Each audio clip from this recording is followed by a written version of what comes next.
Hey everybody, Matt here, One Stop Cards, and today I'm going to show you how to start your own sports card collection in 5 simple steps that will take you from being a rookie in the hobby to collecting like a pro in no time.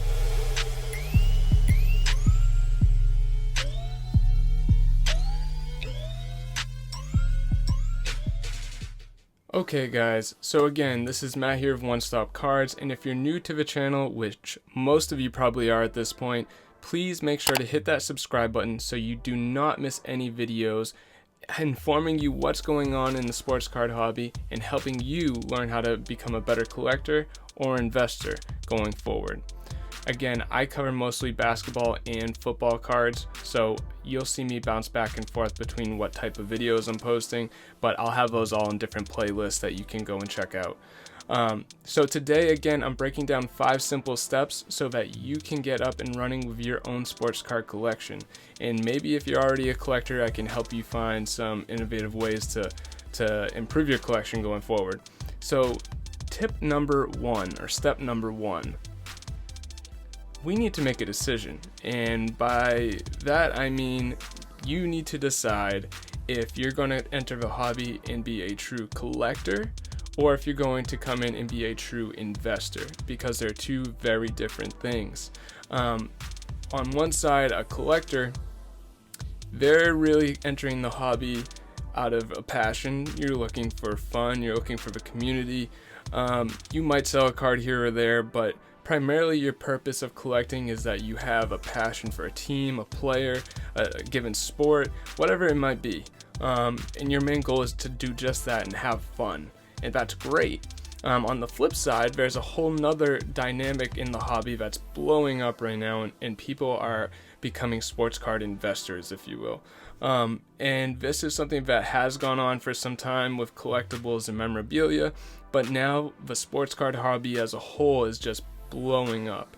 And if you're on that side, there's nothing wrong with that either, because what those people are primarily interested in is buying certain cards or players, memorabilia, things like that, for profit. And it doesn't really matter what sport, doesn't really matter what team, it just matters what's hot and what's not, and what they can turn around for profit, either short term or long term. And then again, there is a third option, like myself, so I like to consider myself a hybrid of the two. So I will go out and I will collect some of my favorite guys for my own collection that I think longer term will be a great investment, like LeBron James. On the flip side of that, there are some guys that I think that right now in the hobby, like Zion Williamson, John Morant, those guys' cards, they could be worth a lot one day, but they're not personally guys that I'm collecting and holding on to. So I'm looking to buy up anything I can for them to sell in the short term to go out and fund who I'm looking for in the hobby, like LeBron James. So again, just decide which way you want to go, because it's going to change exactly everything else that you do going forward, from the type of cards you buy to what you're looking at, to how you store your cards. Really, the list is kind of endless. And you can always change your mind along the way. I know a lot of guys that wanted to be investors and they started getting these cards and they're like, I can't get rid of this card. I just love it. So on the flip side, I've also seen, the opposite. Like, I'm going to collect these guys. I love, for instance, I'm from Boston. I love the Celtics. I'm going to get these cards and, hold on to them. Then they go online, check the prices and say, I guess I'm going to sell them. So it really is going to change. It's going to evolve as you start to come up with your own way of navigating the hobby. But up front, you want to make a decision about which way you want to go. Step number 2, you want to do your research. You want to make sure that you know everything that you can about what you're buying into. So if you're a collector, that might look different than if you are deciding to be more of an investor at first. Meaning that if you're a collector, you're okay going out, maybe buying a couple packs of cards and opening them up, or a box and opening up the whole thing yourself. But if you're an investor, opening up an entire box is a lot more of a gamble than an investment, unless you're running online box breaks, if you will, or something like that. really you want to just know what direction you want to go in, and make sure that you're educated enough about what you're buying into.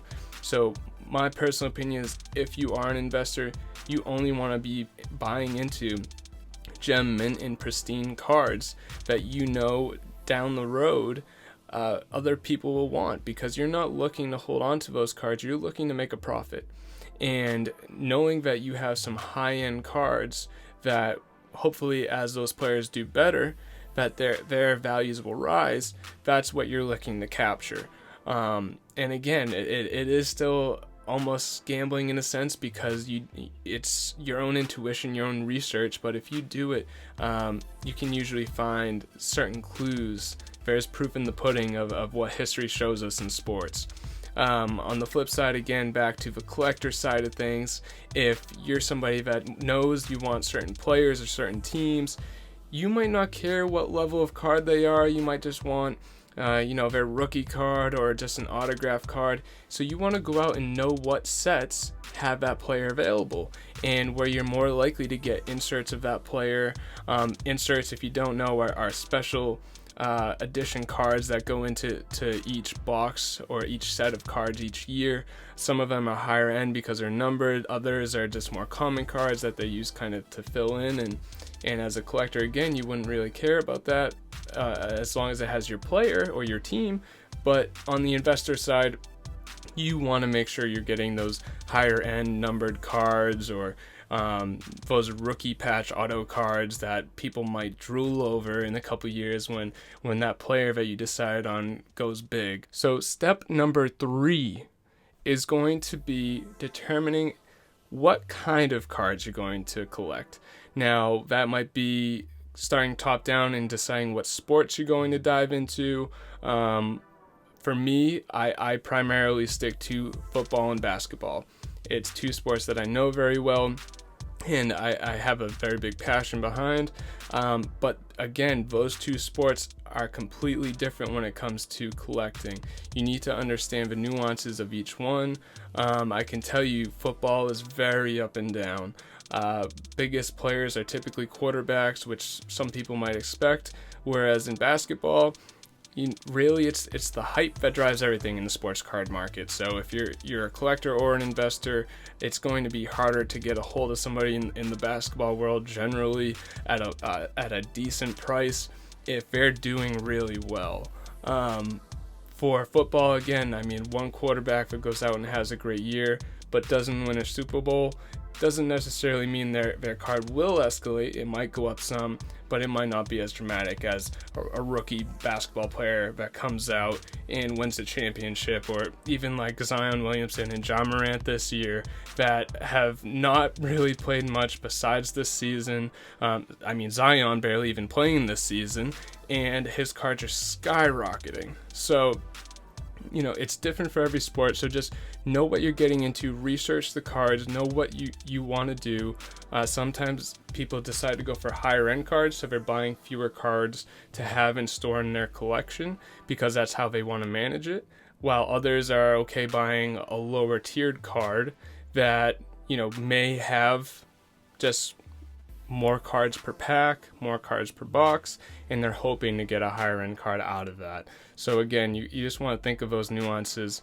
And then next up would be kind of the next tier, which would be a little bit more advanced. But when you get into grading, there's a guy that I watched on YouTube and I still watch now.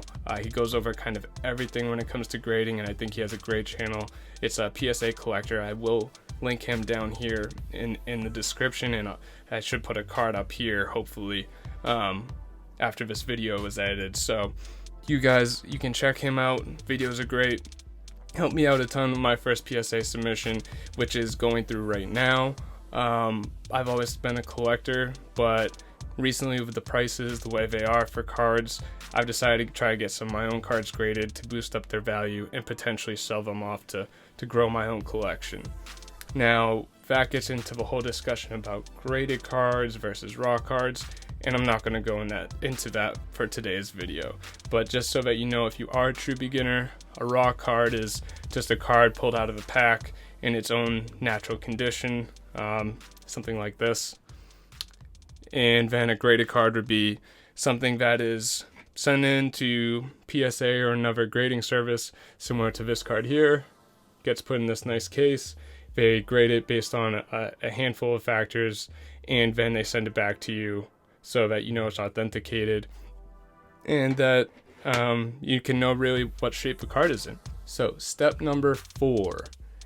Guys, I cannot tell you how much easier my life would have been if I had decided on how I would organize and store my cards from the get-go. So I can tell you right now, after you determine what type of cards you're collecting, what you're planning to do, you need to have something ready to store and organize your cards. That can be as simple as some shoe boxes at first, or just anything around the house that will protect your cards. But you also then need to invest in the material to go out and put your cards in. So that's some penny sleeves, what some guys call them, just sleeves for your cards that go inside the top loaders, that are the harder cases. And then for some of the thicker cards, you want to make sure you can pick up maybe a couple of nicer cases, like a one-touch case. And I'll put links to all this stuff in the description so you guys can see what I'm talking about. And when it comes to actually storing them, once you have them in these nice cases and everything, and you have your boxes set up, what I did, and I had to do later on down the road, which took so much more time, is I organized them. And there's a lot of different ways that guys decide to do this, but personally, I break my cards down by team, and then I alphabetize my teams. So that saves me a ton of time if I'm just looking for a guy to pull out, or if I do sell somebody, how I can find them to quickly get shipped out for eBay, because as you continue to grow your collection, it becomes harder and harder. I can tell you, even if you're a collector and you buy a single box of cards, going through we'll just say about 100 cards can become daunting to find one single one you're looking for. So at least this helps break it out. And again, a lot of people have their own methods to their own madness when it comes to collecting and storing their cards. So you let me know what yours is and what works for you. Leave a comment, let me know, because the last tip I have for you today is tip number 5. And that is just to go out there and have fun. Make sure you network, make sure that you meet other people in this hobby. The community is one of the best things about this, because there's a bunch of guys and girls now that are just talking sports, especially with sports not being on TV. We're able to have fun chats, we're able to trade cards, get to see rookie cards that you might not see anywhere else if you didn't have those connections. If you're an investor, these are some of the top people that you want to be able to sell to. If you're a collector, there are going to be guys out there that have the cards that you're dying to go and find that you just can't otherwise. So people take this really serious. I encourage you to do it too. If you hop in and you have fun, enjoy it. It's a good time. It's fun. And you want to watch out for people that are trying to ruin the hobby now, because there are so many people trying to get into this, and it's sad to see what they're doing online. So you just watch out, like anything else online. Make sure that you're looking at reviews if you're on eBay or something like that. Make sure that you're not just falling for things on Instagram or Facebook, because I hear too many stories too many times about guys going on and losing their money or their cards. So stay tuned. I'm going to be creating an entire series for this so that you can get up and running. I want you to be able to look at these two cards here and really know the difference between the two and why one of these is worth 20% more than the other one. And I'm going to have some follow-up videos so that you guys, based on your feedback, can tell me what you need to get up and running. Tell me what you need so that I can make sure that you have everything you need in your toolkit. So again, Matt of One Stop Cards, hit that like button if you enjoyed this video, and if it helped you, share it with a friend.